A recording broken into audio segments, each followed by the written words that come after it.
Westminster politicians seek ban on human rights a.busers, sparking fears of Putin backlash. Baroness Kennedy, the QC and human rights campaigner, has introduced a private member's bill in the House of Lords giving ministers the power to bar individuals from entering the UK if they are known to be or to have been involved in gross human rights abuses. The bill has been backed by peers such as former First Minister of Northern Ireland Lord Trimble and former Cabinet Minister Baroness Bottomley.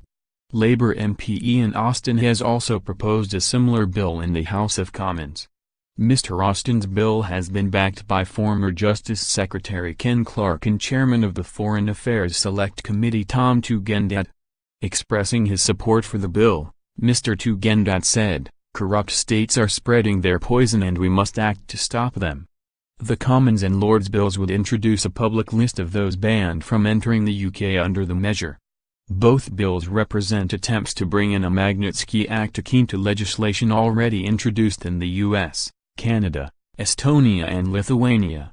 But the prospect of the UK passing such legislation has sparked fears of a potential backlash from Russia.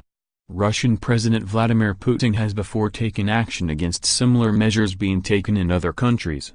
Mr. Putin even went as far as imposing a retaliatory ban on American adoptions of Russian children as a result of such legislation being passed by U.S. lawmakers.